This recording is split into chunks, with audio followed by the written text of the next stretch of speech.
Chen Ping dan anak buahnya berjalan menuju panggung tinggi yang dibangun tidak jauh dari sana. Karena begitu banyak orang, Chen Ping dan teman-temannya kesulitan untuk masuk. Apakah makhluk surgawi ini juga suka ikut bersenang-senang? Setelah Chen Ping masuk, dia berkata tanpa daya. Mereka semua sampai di surga, namun alih-alih berlatih dengan baik, mereka malah berkerumun di jalan untuk menonton keseruannya. Bukankah ini yang dilakukan orang biasa? Orang abadi juga manusia, mereka juga punya 7 emosi dan 6 keinginan. Jangan dengarkan dunia sekuler yang selalu mengatakan bahwa untuk menjadi abadi, Anda harus menyingkirkan 7 emosi dan 6 keinginan. Itu omong kosong belaka. Mereka hanya mencoba menipu manusia biasa. Ada begitu banyak manusia abadi yang telah melahirkan anak. Tidak ada perbedaan antara makhluk abadi dan manusia biasa. Terkadang, mereka bahkan lebih suka pamer dan ikut bersenang-senang daripada manusia biasa. Hu Mazi mengikuti Chen Ping dan berkata, Chen Ping memikirkannya dan itu masuk akal. Kalau tidak, orang-orang abadi seperti Nan Batian dan Li Chunfeng tidak akan diam-diam melihat seorang gadis dewasa mandil. Terus terang saja, ini semua tentang nafsu. Jika benar-benar tidak ada emosi, apa gunanya hidup? Apa gunanya berlatih? Alasan berlatih adalah untuk membuat diri lebih kuat dan mendapatkan lebih banyak kepuasan. Jangan dorong, dua-duanya barang mahal zaman sekarang, baru bisa diambil kalau harganya memuaskan. Pada saat ini, seorang pria besar dengan tinggi lebih dari 3 meter di peron berbicara dengan keras. Di sampingnya ada sangkar besi besar, tapi sangkar itu dibungkus kain hitam, jadi tidak terlihat apa yang ada di dalamnya sama sekali. Ada seseorang di dalam sangkar besi itu, dan dia seorang wanita. Chen Ping melihat sangkar besi itu. Rekan Taois Chen, bagaimana Anda tahu? Kain hitam ini jelas memiliki efek menghalangi kesadaran spiritual. Saya dapat mendeteksinya dengan kesadaran spiritual saya. Xiu Rui bertanya dengan sangat bingung. Dengarkan suara itu. Aku mendengar gadis itu menangis di dalam kurungan besi. Kata Chen Ping. Melihat ini, Xiu Rui menajamkan telinganya dan mendengarkan dengan saksama, tetapi pemandangannya terlalu bising dan dia tidak dapat mendengar apapun. Itu memang suara wanita menangis. Hu Mazi juga berbicara. Tampaknya Hu Mazi juga mendengarnya. Wajah Xiu Rui penuh dengan rasa malu. Semua orang mendengarnya, tetapi dia tidak. Jelaslah kekuatannya terlalu lemah. Pak Besar, hal mewah apa yang sedang kamu bicarakan hari ini yang membuatmu begitu misterius? Benar sekali, harta karun macam apa itu? Mari kita lihat. Asteris jangan seperti terakhir kali, dia meninggal dalam 2 hari. Kerumunan penonton berteriak. Rupanya lelaki besar ini bukan yang pertama kali mendirikan lapak di sini. Jangan khawatir, kali ini pasti barang berkualitas tinggi. Aku mempertaruhkan nyawaku untuk mendapatkannya. Kata pria besar itu dengan percaya diri. Sebutkan harga andal, seseorang berteriak. Dari 500 koin abadi. Orang besar itu mengulurkan telapak tangannya dan berkata, 500 koin abadi, apakah kamu gila karena kemiskinan? Apakah kamu bercanda? Saya tidak mau 500 koin abadi. Ini adalah produk yang sangat mahal. Saya menghabiskan waktu sebulan untuk mengumpulkan sumber daya dan hanya menukarnya dengan puluhan koin abadi di paviliun Tianbao. Dan Anda ingin 500. Semua orang tidak puas, bahkan banyak yang berbalik dan pergi. Harga tersebut sudah di luar kemampuan mereka, jadi mereka bahkan tidak mau repot-repot melihat apa itu. Pria besar itu tidak terburu-buru, tetapi sengaja merahasiakannya dan berkata, produk kelas atas ini pasti bernilai 500 koin abadi.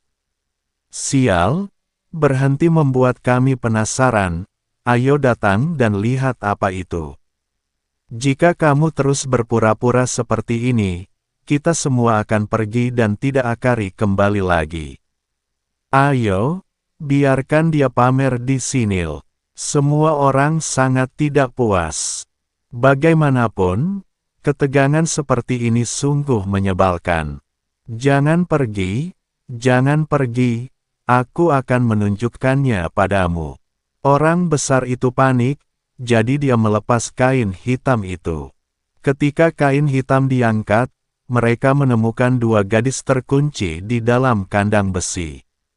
Mereka sangat cantik dengan kulit seputih salju.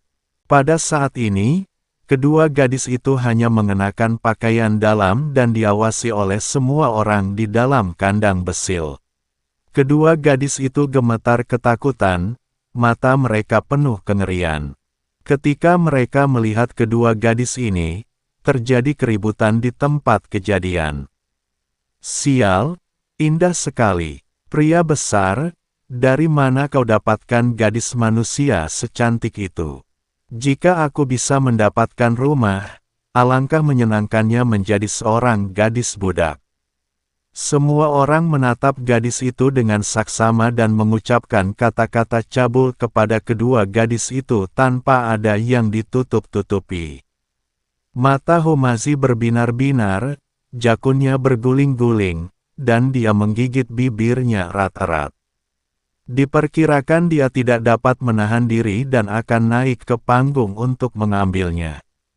Bagaimana? Sudah kubilang ini barang berkualitas tinggi. 500 koin abadi sama sekali tidak mahal.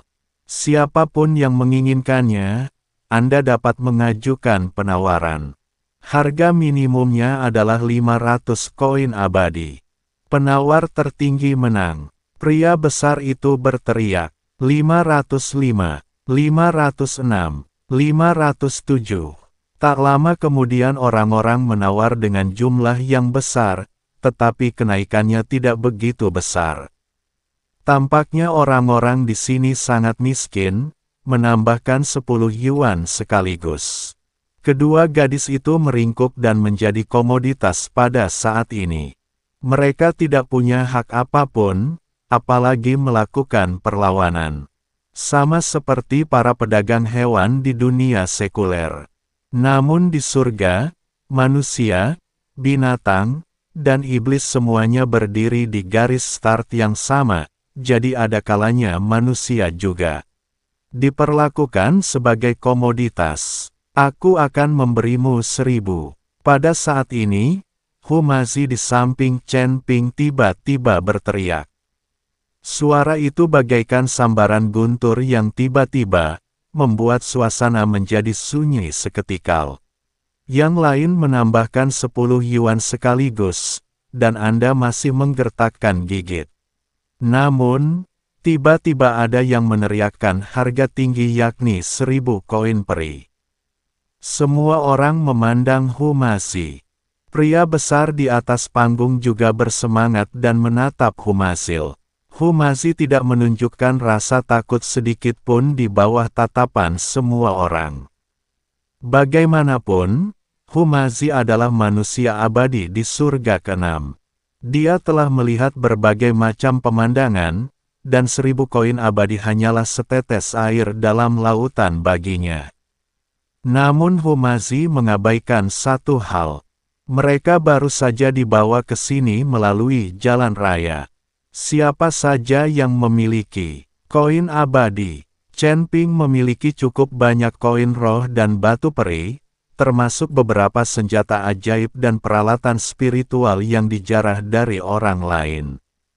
Sayang sekali benda-benda ini masih berguna di alam surga, tapi sekarang sudah ada di surga, orang-orang sudah tidak mengenalinya. Batu peri adalah sumber daya terbaik di dunia surgawi, tetapi begitu Anda mencapai surga, hal semacam ini tidak ada gunanya. Guru Hu, apakah Anda punya koin abadi?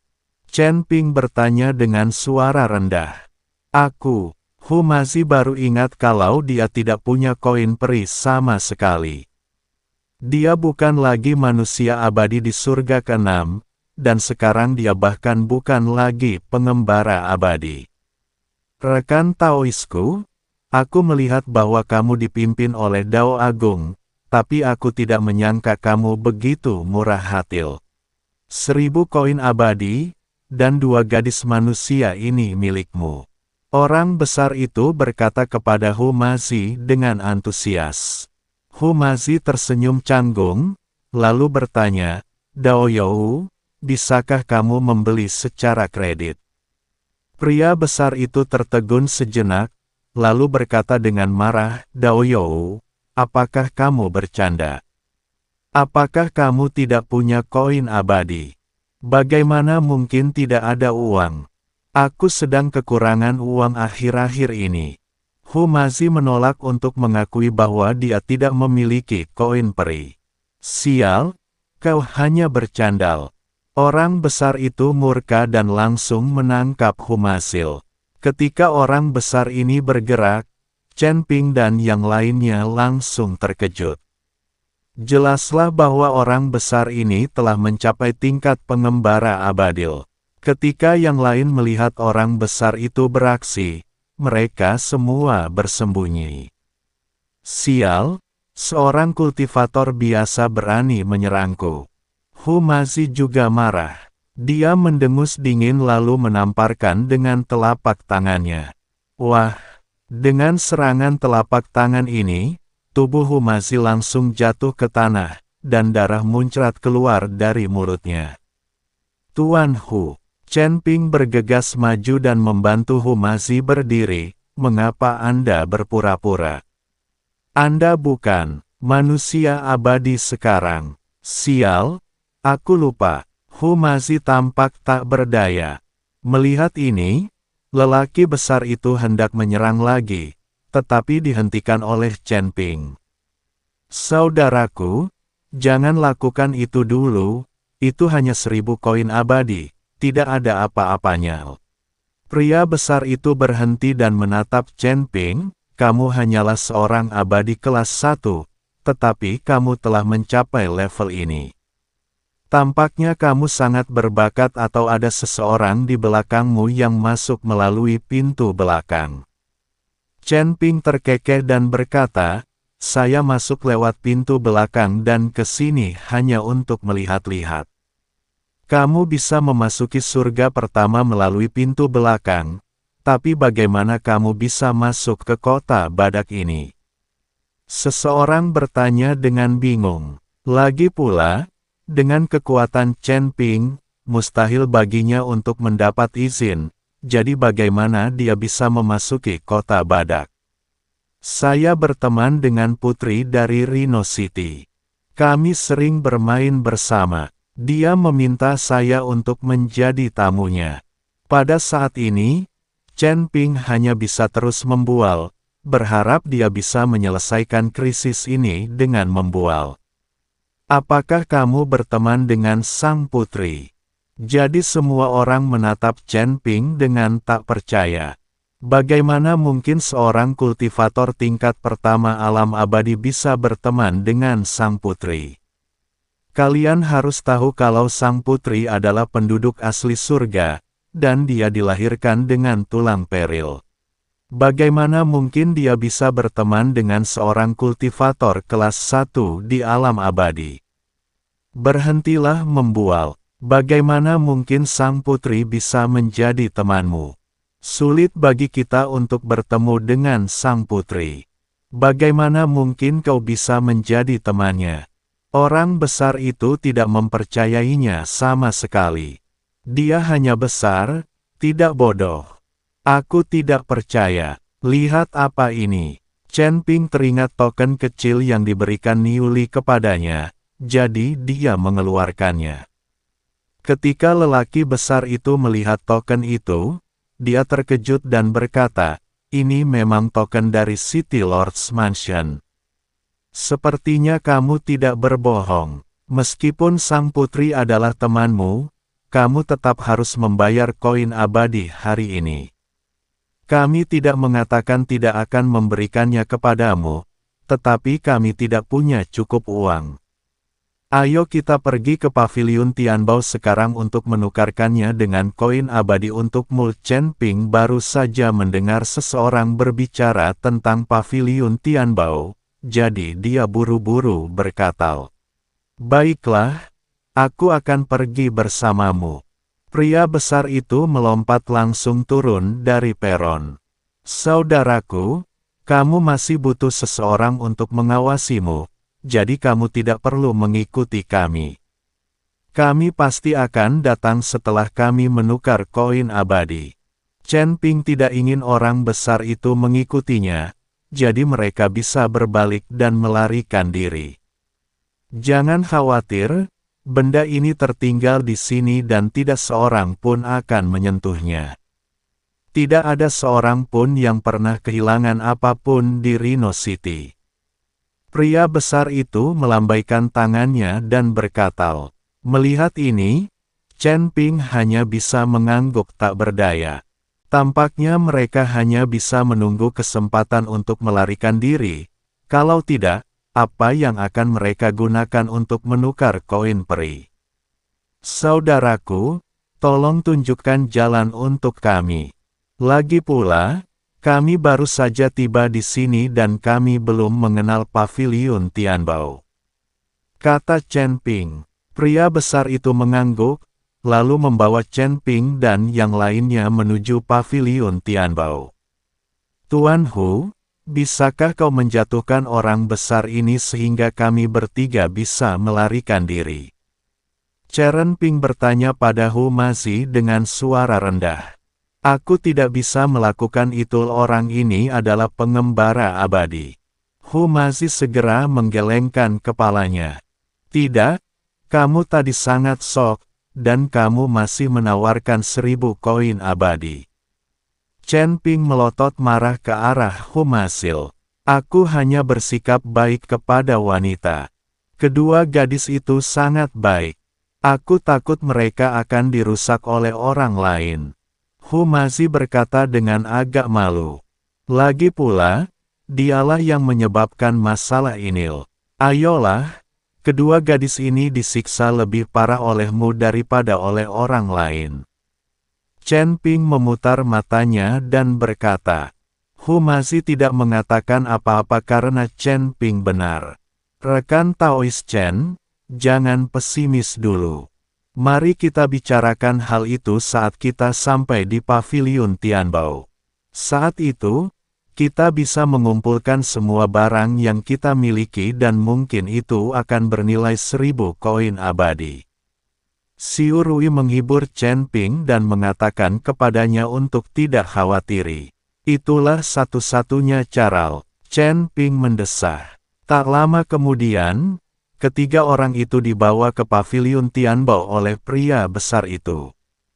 Paviliun Tianbao dikelola oleh Istana Tuan Kota, dan operasi swasta tidak diperbolehkan.